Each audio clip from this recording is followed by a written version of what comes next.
Assalamu alaikum and greetings to you all. Thank you for joining us for an enlightening conversation between Haider Mehdi and Shaykh Fadhlalla Haeri. So on behalf of the Shaykh Fadhlalla Haeri Foundation, I'd like to welcome you for tuning in today. Haider Mehdi, welcome, is a commentator on the geopolitics of Pakistan. He has been a trainer, author and teacher, and specializes in the current political situation in Pakistan. However, his interests extend further into other questions that revolve around the times that we live in. He's running a podcast called Perspectives, Haider Mehdi's Perspectives, in which he says that in times of universal deceit, telling the truth is a revolutionary act. And here today, he is hoping to get to some truths that relate to the very beingness of humanity. What does it mean to be a human in this day and age, trying to seek a balance between the inner and outer, between the injustices that are occurring all around us, and yet our efforts to establish harmony, peace, and justice in this world. Answering his questions and engaging in the dialogue will be Shaykh Fadhlalla Haeri.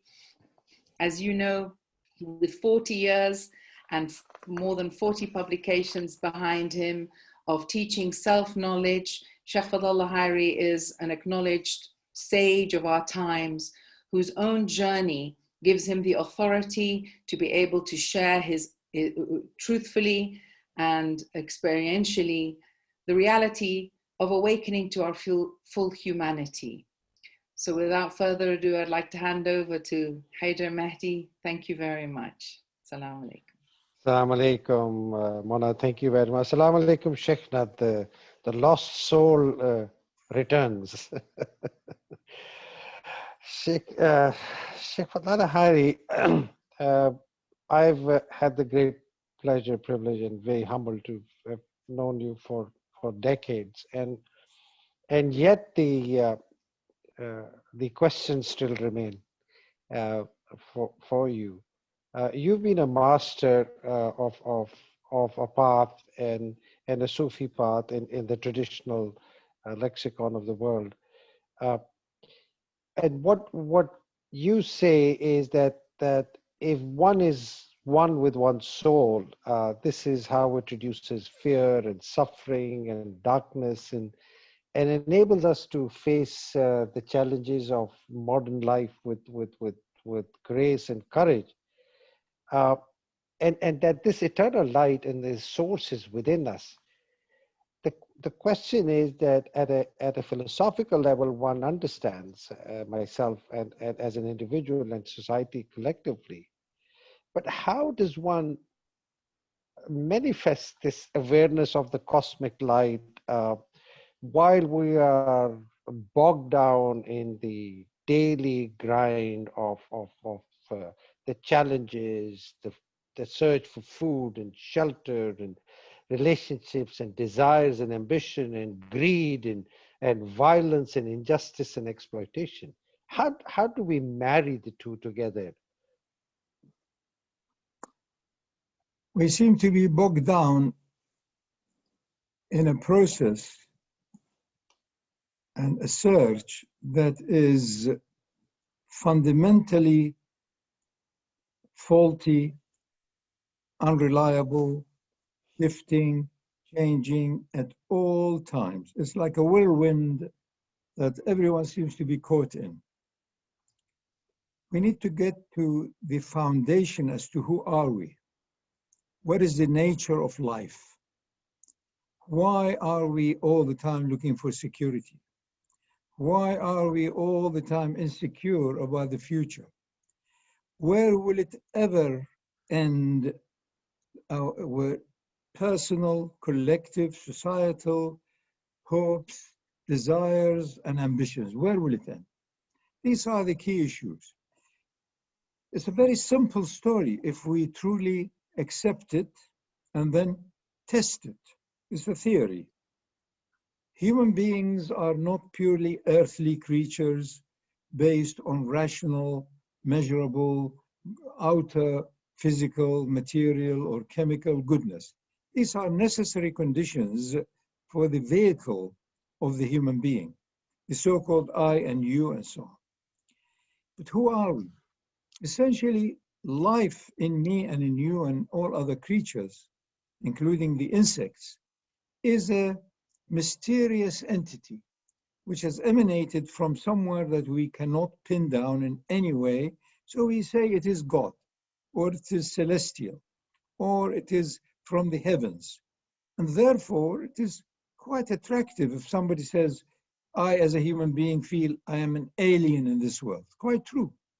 For the soul or the spirit, which is boundless, not subject to any space limitations or time limitations, of course you are alien here. It's a strange world for you. So you start running from here to there, Safa and Marwa. You say, it is there that I want to be. When you get there, say, no, it is the other side where I prefer to be. On and on and on and on. It's the nature of the mind.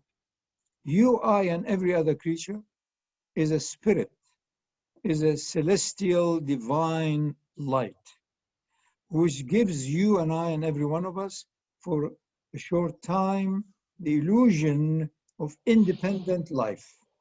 It's an illusion. There is no separation in life. Life is cosmic and it's infinite and it's boundless. But my life begins with the fantasy that I was born on such and such day, because physically there are markers. I was born physically from a mother and so on. But am I born again into the higher consciousness? No. Everybody is caught within this limitation of consciousness. I need more money. I need more power. I need more acknowledgement. I need more. I need more. I need less of illness. I need less of bad news. On and on and on and on. You know, it's absurd. It's a theater of the absurd. And everybody's in it and everybody's reinforcing everybody else. Ask anybody, what will give you contentment, satisfaction in worldly affairs? Give me a number. Give me a number of billions or trillions of dollars or whatever, or a number of galactic controls that you can have. The solar system is not enough. Our galaxy is not enough. What is enough? Now, give the person a few minutes and he says, oh yes, I can give you maybe, but then soon they revise it. No, they add more zeros. It is the nature of the thing. More. That's why Allahu Akbar, it's greater than greatness. Your soul has a nature that is boundless. So how can you and I, who is a servant, who is a product, who is a byproduct of the soul, ever be content with limitations? Never. So you will run from here and there. Once you know the nature of it, and that's what the Quran had done, explains to us the nature. Ya ayyuhal insanu innaka kadihun ila rabbika kadha. Oh human being, you're running, toiling towards your Lord, and you will come to know it. But in the meantime, nothing is enough for you. Wal asri innal insana lafi khusr. Nothing will contain you, because the ruh is not containable. It is a heavenly creature, you know, marooned for a while on earth. That's all. Once you know these basic fundamentals, then you laugh at yourself. And then you live in a correct, full awareness of the moment. Then you are more efficient. Then you don't even have any more patience, you just do it. And you know this is not the season, you have to wait for the entire people to cheat each other, lie to each other, steal from each other, until that culture is destroyed. So you wait. What is 500 years between friends? Wait. What is 20,000 years? What was it before? So you know it, you cannot modify it in an endurable way. So you need to learn the nature of human being, the nature of society, the nature of the mind. Story is simple. Each one of us is a heavenly soul, produces this mysterious, amazing energy called life, and it connects with the worldly limitations of up and down and good and bad and all the dualities through the mind. But you're not the mind. The mind is a faculty. That's why we love to transcend the mind. That's why people love to get drunk and to be drugged to get out of the mind, or be anesthetized, or to go to deep sleep. You want to go beyond the mind, but you need a sound mind. If you don't have a sound mind, you can't deal with the world. People will consider you crazy. You go crazy. Right. So you need a mind in order to deal with material, physical, whatever else is rational. But you need a heart. You need your soul to have that light that gives you light. So Shaykh, this is a huge construct that you shared, and I think ordinary people like myself and I think listeners who are searching for this light within us, the divine light as you call it, how do we manifest it? How do we get ourselves in line, in tune with our inner consciousness to be able to do what you say we do, so without having the ambitions and the greed and the desires to overwhelm and overcome us? It's the reconciliation of duality. You and I and every human being and every creature that is alive is a soul, is celestial, is boundless, and it is eternal. But it manifests on earth as a self. The self Right. is its earthly image, and the self has no durability of its own. The self has within its memory all the evolution of billions of years. So the self is a creature of a lower consciousness, and it drags us to that zone because that's what it knows. So yourself, That's the myself, base, this that's self, the ego. yeah, also it's called, if you like, call it also the ultimate, dark side of us. The lower self of us, the ego of us, it drags us away from the real us. So you need to be able to put it at rest, quieten it. That's why you need silence. That's why you need meditation. That's why you need prayers. That's why you need to transcend the lower self. The higher self is your own ruh. In reality, you are only the ruh. But the ruh can only manifest on this earth through its shadow, which is the ego or the self. So the two go together. The self needs to be tackled in a manner that it acknowledges it, but puts it at ease. You can't go against your hormonal drive. You can't go against youthful ambitions. Go for them, but knowing that no ambition will ever be fully fulfilled in any durable way. You may get to the top, but for how long? You may be liked and loved and admired, but for how long? You need eternity, because your soul is eternal. Your soul is boundless. But yourself, your nafs, your ego, which is a shadow, tries to mimic that, and it doesn't work. That's why everybody will fail, unless you transcend the limitations of the lower self or the so-called you into the real you. Then it's not even success. It's perpetual victory. Success comes with failure. Wherever is good, there is also bad. Wherever there is this, there is that. Wherever there is illness, there is wellness, and vice versa. So you need to get the mechanics right as to who are we? What are we trying to do? We're trying to learn the ways of this world, which is duality, plurality, multiplicity. Sometimes they are complementary with each other. Sometimes they nullify or oppose each other. That's the nature of this world. It's wonderful. As soon as spring has come, the seeds of winter is in the plant. For the right time, the plant follows. It sheds its leaves, it goes dormant, and it stays still, waiting for the right environment to change. The temperature, the humidity, all of the other factors and it comes back to life. On and So, on, cyclical. But we have become, in a way, distracted from the real map. We don't have a map.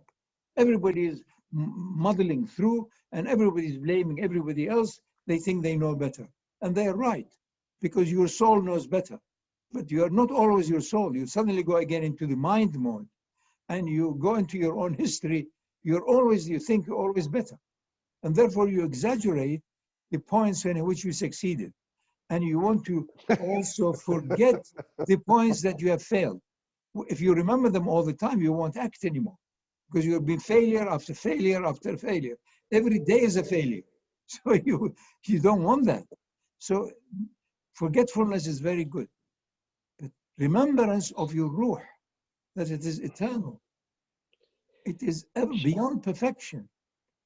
So that's who we are. So us dealing with each other can reinforce the truth of the inner map, and therefore the outer movement becomes super. Wonderful. You're ill is wonderful. You've lost something. See how perfect that process was. Not according to your emotions or hopes. No, anything that has occurred has perfection. So you have to then be in the now. The now is utter perfection. But you need to practice, and you need to be with people who are like-minded, like-hearted. So, Shekhar, this is a beautiful segue into my next question, because while you were sharing this, I was thinking that is there a template? I mean, is there a template? Is there a method of practices, rituals, prayer, um, behaviors that one should be doing on a regular basis to be able to source this map and the remembrance of the Ruh, so we can be one with our inner consciousness? Is there a method? No doubt there are processes that help us to groom the lower self, reduce its shadow play. More and more and more, we move from the shadowy plays of the silly memory, fears, sorrows of the past, and all of other, egotistic and animalistic anxieties towards the light that gives them the temporary reality. That light is ever there. Your soul is ever there. The divine perfection is ever there in your heart. So what you and I need to do initially with maturity is to recognize this is more ego, this is more vanity, this is more the soul, the self, the shadow tries to be the king. It cannot. This like I like to be admired, because the soul is beyond, if you like, admiration. It is ever perfect, not the self. So once you learn correct conduct, correct inner referencing, then you put limitations. And all of that comes also if you are fully accountable, if you are truly transparent, if you are willing to really reveal all without fear, without anxiety. But if you're trying to give impressions about yourself, then there will be only doom and gloom for everyone. The self is never reliable. The soul is the source of perfect, eternal, perpetual reliability. So once you know you are a soul, then none of these things arise. But initially, as you said, you need to be trained, you need to be groomed, and nature helps us. You suffer. You're always knocked. So this is part of the divine, if you like, generosity. It's grace. It's the grace upon you that you fail. It's grace upon you that people turn away from you. It's grace upon you that you don't know where to turn. Don't turn anywhere. Your soul is there. You've come by its courtesy, you live by its courtesy, and you return back to its courtesy after you leave the mucky body and the stupid mind after death. Shekhar, this is, I'm sorry, I laugh, but you are so, I mean, I think the awareness between the fact that there is duality within us. So there is the soul and there's the nafs, and a constant reminder that I am the soul and the nafs is not me is perhaps what you're alluding to. Correct. But don't deny the nafs, nor try to get rid of it, as some systems have. Kill the self. No, the nafs is a shadow. It had helped me to show that it is only there because of a light. And that light is the soul, or the spirit, or divine. So it's a shadow that serves its purpose. And thank you very much, ego. Thank you very much, lower self. Thank you very much, the animal in me. Thank you. But once you are in it as a youngster, whatever, growing, then you have to watch out. Don't fall into its pangs. Don't fall into its devouring habits.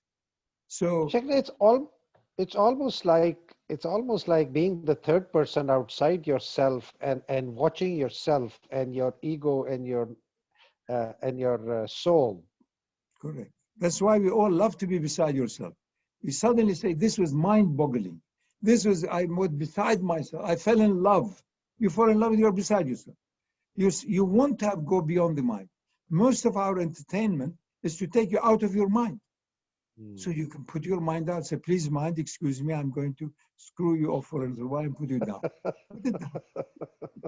No, but it's become, you should, if you are a healthy human being of awareness and have practiced some of that, to be able to stop it. Stop being the ego. Stop being anything. Then you observe things for what they are perfectly. Chikta, you've said that suffering is a blessing, and a lot of people are able to find more of the light within us because they suffer affliction, death, deprivation of the sort. Can you dwell a little more on that, please?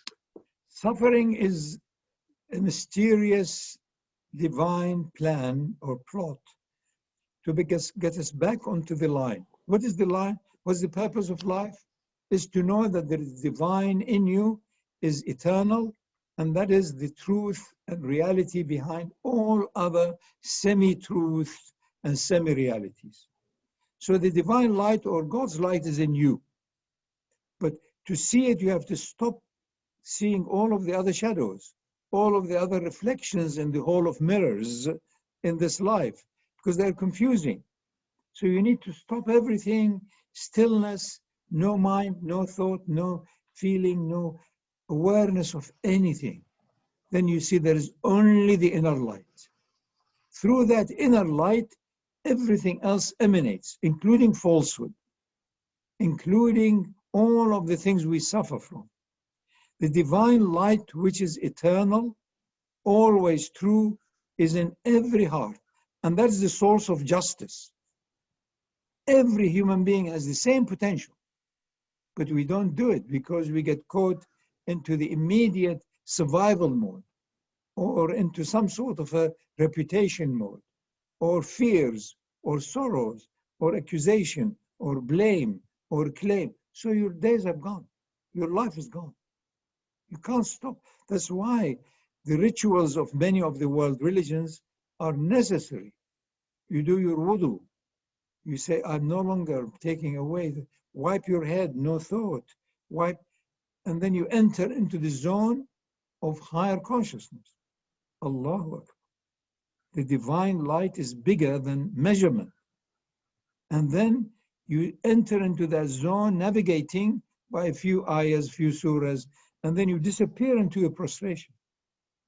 Nothing exists except the eternal light that has given me life. And then you come out of it refreshed. You come out of it recharged in every way, recalibrated. Then you deal with the world, the ups and downs. Say, look here, you're both of you wanting the same thing, you're killing each other. Let us share it. Or you have some sort of a way to see who should own it or not. So that is arbitration. That is correct, wise judgment. That's all. And then once you become more and more and more alert and aware, of the divine light in you, nothing else can possess you, because by nature we are obsessive. We're obsessed, whether it's a child or it's money or reputation or whatever. We are all naturally obsessed by the soul in our own hearts. We are obsessed. We're all obsessional. Once you recognize I'm obsessed with that which is eternal and it's not in one space, then you're relieved. Then you really have fun. Then life becomes utterly enjoyable, not by accumulation. Here you have so many people accumulate, they never get the time to enjoy it even. Look at our own leaders around us. Look at the last 50 years of the so-called Middle Eastern potentates and leaders. How many of them made homes, palaces, your own people in Pakistan? How many days did they use those homes or the palace that he made for his retirement? Before he knew he had to run away. What a farce. If this is not an absurd way of stupid life, I don't know what is. And Shikha, this is really the heart of the matter when people who are so involved and immersed in their daily life is that every morning they get up not thinking of becoming divine beings which is inside them. They're thinking of, oh, how can I make more money? How do I? But that doesn't work. Sorry to interrupt you. Nobody can say, I am going to the divine. This is rubbish. Exactly. There's no such thing. There is only the divine. There's only. It becomes another worse cult. No way. There is only Allah. There is only the divine. There is only the absolute. There is only cosmic perfection and its lights, countless lights. One of them touches us, gives us life. No, you can't say. All what you and I can say is that, let me be less bovine. Let me be less of a stupid idiot. Let me be less of greedy. That's all. But greed is fantastic if it is for the eternal. Be greedy for that which is absolute. But don't be greedy for a bit more money. What's enough? Nothing will be enough. No, we have to get the map right, Baba. We've not been educated. We've been given a bit of a miserable, very low-level secular education, not even good physics or chemistry or maths. We have not been even given that. So we have been trained a bit of an accountant, a bit of a lawyer, to make money, to make a miserable house, and to have children that you worry about them, and they wonder as to why the hell have they been brought into this world. It is, you know, Sheikh, it is really literally like a merry-go-round, you know, we're just going round and round. We think we're going somewhere, but we're not going anywhere. We're just going round and round. No, but you're getting closer to the grave. Alhamdulillah. So, Sheikh, the other question is, you know, you talked about the ritual of the wuzu and the prostration and you know, kind of losing yourself. So, what about other Abrahamic belief systems, or even where there is no belief system and there are people who just believe that, you know, I should be a good person, help humanity, honesty, justice. Is there a path for them also? Are they also? Everybody has a path. That's also a belief system. You're right. There is also a belief system that the rest is a lot of rubbish from some clerics or some boring religious people. You run away from it. Fine. That's also another. Until you discover that what you are really looking for is looking for you, your own soul, your own ruh, your own spirit, which is boundless, is looking for you, because the so-called you is a byproduct of it. So once you know who is your origin, who are you obsessed with, you say, thank Allah's rahmah is there. What a gift. You don't have to be religious. You know, you are obsessed with the truth. And the truth is in every heart. But now, as you said earlier, as you asked earlier, but I need to have some sort of a path of grooming. Yes, because the lower self can take over. The ego, the lower self, the animal self, the so-called I can take over. And that's why we emerged from thousands of years of despotism. I mean, we are in a wonderful time now. Can you imagine a few hundred years ago, the head of a clan or a tribe or whatever had absolute power. Until 100 years ago, there were people in this world who the leader or the ruler could do anything. Look at, we are in a much wonderful better place. Look at the women oppression. Until 50, 60, 100 years ago, look at the East. Women were the dredge of the dredge. That's why humanity was skew, half balanced. There's been tremendous progress in time. It is moving and evolving towards the eternal light. But the eternal light is also in every heart. It isn't just somewhere beyond. That's not my affair beyond. My affair is me. Where is it as far as I'm concerned? It's in you. Why is it I don't feel it or see it or hear it? Because I'm listening to all kinds of rubbish. I have to stop being distracted by all the noise of my desires, my hopes, my fears. Stop all of that. Listen to silence, and then you will hear your inner voice tells you, but you know, you can do more good. There are people around you who can benefit more if you help them, because you are a bit more stable, have a better head, better rational head, and you have a purer heart, so you can be of a good influence, and on and on. Or it's not the right time to say anything, so relax and keep quiet. We don't listen to the God within. We all talk about, where is God? He's within you and you don't listen. So what can you do? Sheikh, this really is about being absolutely honest and being in balance, and it's something that I picked up from your teachings is that and then I'm going to just read quickly, because this is really critical. It says our world is out of balance, and in that earthly consciousness is excessively emphasized, leading to a culture of fear and distraction, which stops and hampers any attempt to integrate the self and the soul, and thereby awaken the truth within. And you say that the nature of the inner soul is that of a heavenly paradise, and the nature of the shadowy lower self, or the nafs, is darkness and uncertainty. And when conditioned consciousness leaves the temporal life of duality, it touches upon the higher zone of full consciousness, which is ever permanent and glorious. So there is this balance, this mizan, and I think people struggle to find this balance. Correct. Life is a struggle. The same way there are two births. One is from the mother, and the fetus struggles.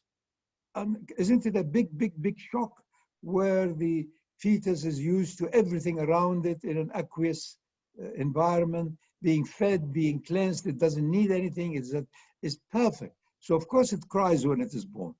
so it's a struggle. Now the second birth is within the space-time, if you like, containment. This is the earthly womb in which we are. But here, to be born out of this, everyone has to become the midwife, to metaphorically cut the umbilical cord with dunya. Don't be infatuated. Don't be overwhelmed by endless desires and fears and anxiety. Take what is necessary. Don't deny your human side, its nourishment and its pleasures. Don't deny any of that. Contain it. There is wonderful training in this earth for paradise. That's why people in paradise, the Quran says, and there are those who say, we have already experienced all this before.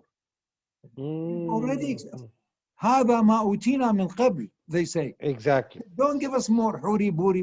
We have already experienced a lot of pleasures and goodness in this world, but we want atmim lana nuruna. We want the complete light, not with any shadows in it.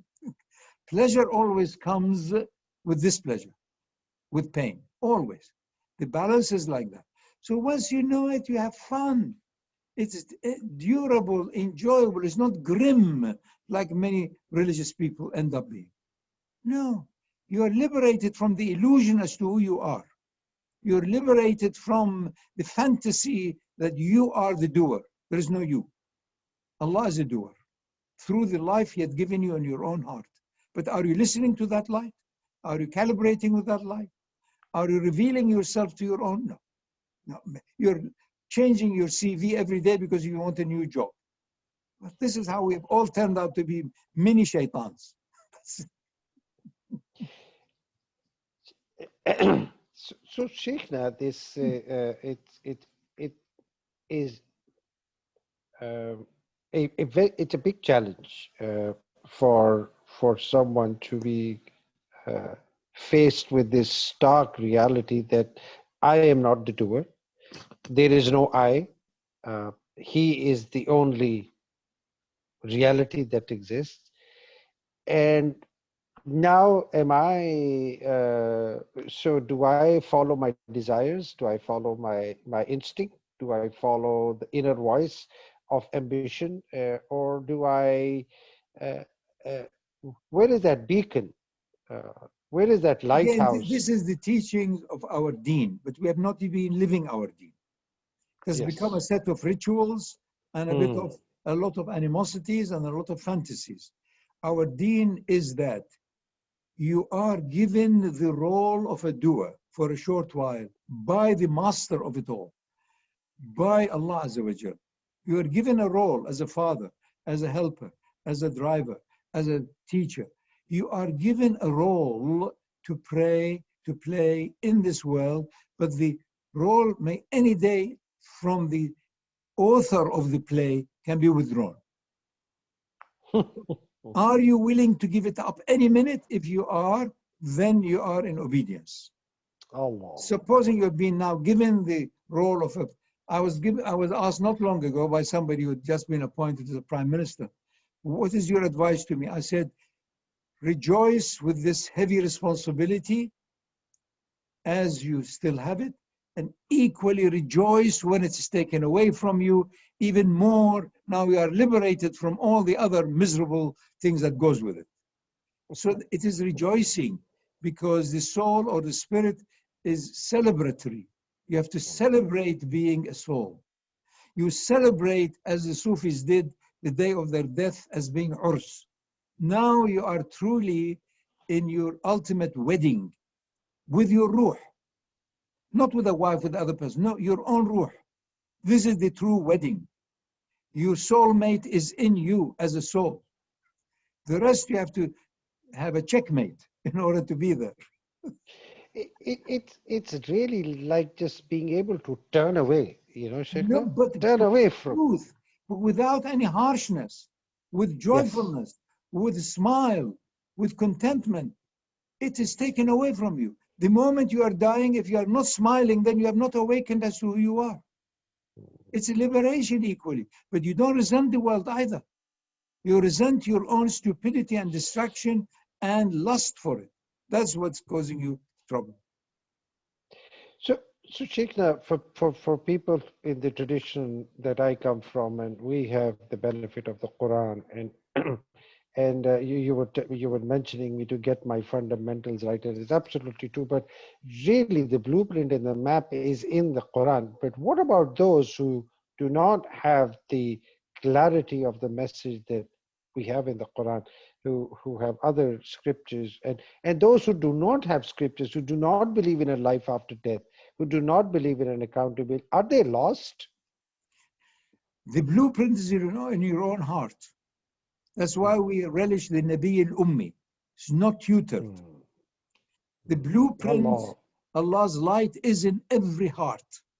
Hmm. The Quran is another reinforcer of it, is a document, in fact, reflects that. If it is not in your heart already, you wouldn't understand it in the Quran. Hmm. The Quran says, وَلَقَدْ عَلِمْتُمُ النَّشْأَةَ الْأُولَى. You have been taught the pre-creational light and truth. Wow. Where from? It's in your heart. The Quran Subhanallah. reflects that, reinforces it. Then it becomes communal. That's all. So all of it is in the Quran because all of it is dormant, eternally present, encoded in your own soul, in your own spirit. The Quran awakens it in you. Wow, wow, wow, wow. So it is dormant, it's encoded, and it awakens. And and those who don't have this map and blueprint, the Quranic map, what about them, Sheikh? Now, They will how do come to know it they? when they die. Nothing wrong with that. Nothing. They'll come to know it when they die, after having caused a lot of trouble. When the whale unlift, It doesn't the matter, whale, they will all wake up. That's Allah's mercy. I, as a youngster, used to go around, wake up, until I found that everybody will wake up. It's not my business. It's Allah's done it. Allah's business is done. But if I can be helpful, it's not to others, it's to me. The others seem to be the excuse. Serve others, you'll serve yourself. In ahsantum fali anfusikum. If you do ihsan, goodness, generosity, ultimately it comes to yourself. It doesn't mean the others don't benefit. They do. But ultimately it's for your own sake. There's only you. There's only you, nobody else. At Sheikh, the other paths, in Hinduism there's a very strong desire for this inner yoga, and the Zen, the Buddhists. You yourself have had experiences of similar type when you were younger. So help us understand this. The countless paths. Every people, according to their time, according to their culture, they've had openings, they've had people of light, they've had guidance. There had been thousands of messengers and prophets and so on. In the sense of the full blueprint that the mind can understand, the Muhammadi blueprint contains whatever is needed for anybody, anywhere, anytime. That's why I say, La Nabiya Ba'di. There is no more news after that. Allah. Prophet Muhammad revealed it all. He said, look, the light of Allah is in you. To wake up to that, you need to leave behind all of other things that you consider to be important. Be neutral. Come to it bereft. Come to it as though it's the last thing you are doing. You find it was actually calling you. Then you'll find that truly Allahu Akbar. You find there is only Allah. And you are liberated from all the other illusions. So don't deny our hundreds of different paths, prophets, messengers, enlightened being. The world has been full of them. And also full of fools as well, who are fooling themselves and each other through economics, politics, philosophy, all of the other things. And that's why we are in such a mess. I think globally we are coming to a point now that individuals want to wake up to that which is useful for each one of them directly.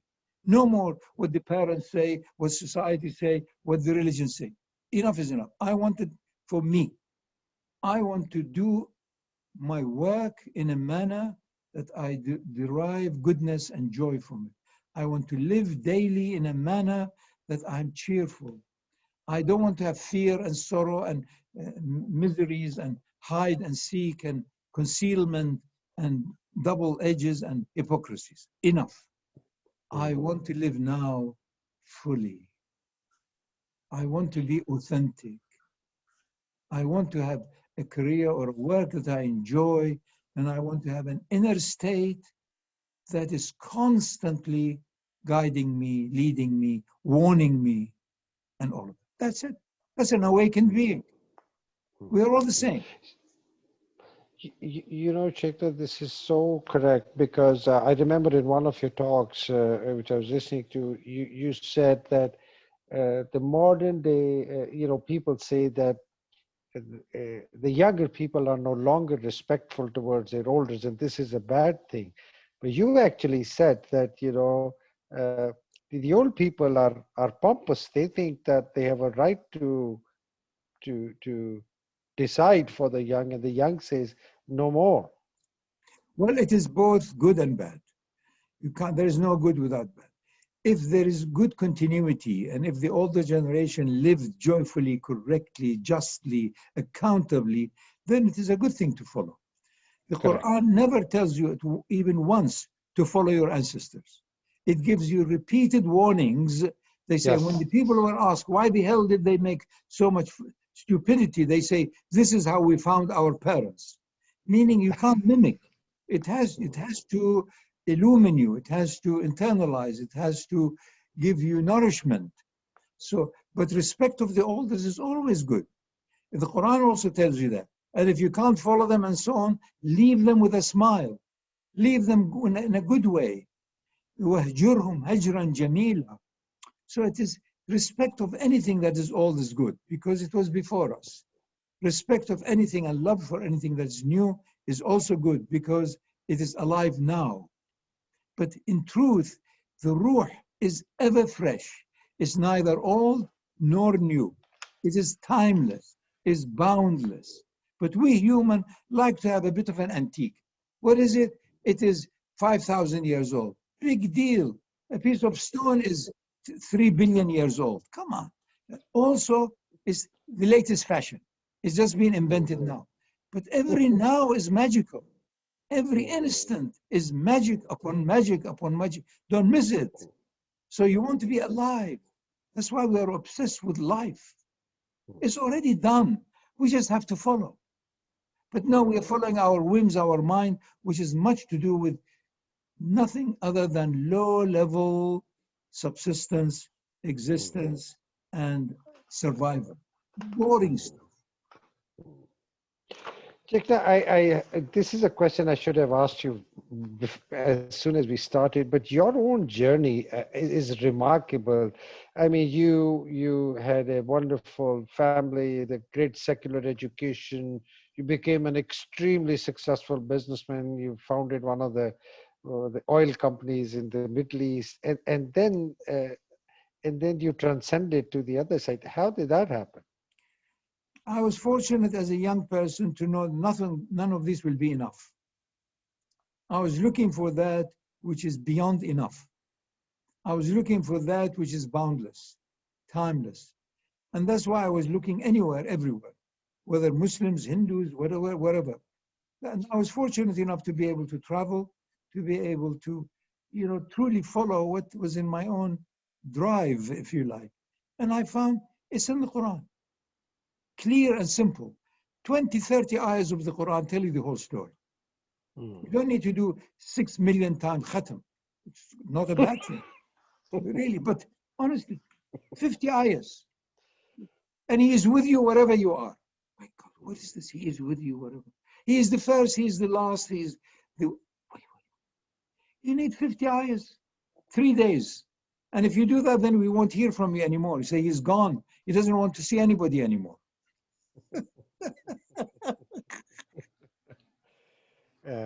Shaykh Fadhlalla Haeri, thank you so much. This has been, certainly for me, this has been one of the most illuminating moments of my life, truly. And I think from what we've been able to gather, the prophetic path, the Quran, really is our roadmap, is our template. I mean, we look for it all over the world, but it's right there in front of us, and maybe it's been covered by centuries of clerics and mullahs who want to use it for their own ends, but really the message is there. But there was a lot of goodwill even by those people. It is the level of awakening in consciousness. You need the mullahs, you need the basic teacher, you need the Quran teacher with the stick, but you also need people who are at higher level of understanding in a broader sense, deeper, higher, and you need the enlightened, awakened people who are not looking for more followers, and so you need all of it is there. But we have sunk more and more into the materialistic, if you like, calculated mental gymnastic, more and more on the outer, therefore we're impoverished in the inner. And now it's changing. Here is take you. You will also play a role for your own sake and others in awakening to whatever we are doing. The outer world will only improve if the inner has improved. It doesn't diminish, but it doesn't become that drive for the accumulation and with fear and anxiety and compromise. It doesn't happen. The biggest point in human history was when rationality was overruled by something else. Take any of the major issues in human evolution. Take the eradication of slavery. How was it eradicated? It was not because it was rational to get rid of this abusiveness of slavery. No, the rationality was to keep it. It was economically most viable, useful. Resistance against it was that for nearly 70 years. It was the human sentiment, people's heart. The people who were in Britain, for example, still enjoying their sugar and so on. They said, no, look at the people who are enslaved in order for us to have sugar. So less sugar, whatever. So it is sentiment. It is in the heart that all human beings are essentially the same. Much of the trouble today still is because of that. Essentially, all offsprings of Adam have the same potential. But some of them are more endowed with others economically, with certain, if you like, education, experience, and so on. They're not the same in the outer, potentially the same. So give them a chance, be generous, and that will be for your own sake. That's it. And I think it's coming. I think it's happening. Thank you very much, Haider. Thank you very much, Sheikh. Thank you very much. Thank you very much, Haider, for putting Shaykh Fadhlalla on the spot and getting him to unpack some of his more profound, dynamic, and transformative teachings. It's wonderful to have that exposition to remind us that our true nature is nothing other than a reflection of divine light. And as such, it's eternal and can be a source of joy when we are attuned to it and living according to its light and putting things in perspectives. And this is what your podcast here is all about. So thank you for helping us put this world in perspective with the higher consciousness that we are all capable of living through and experiencing our lives. Thank you so much, Shaykh Fadhlalla, for that wonderful, vibrant romp through Hakika, through the truth. Thank you so much, both of you. Thank you very much, Shaykh Fadhlalla. Thank you very much. Thank you. Subhanallah. Assalamu alaikum wa rahmatullahi wa barakatuh.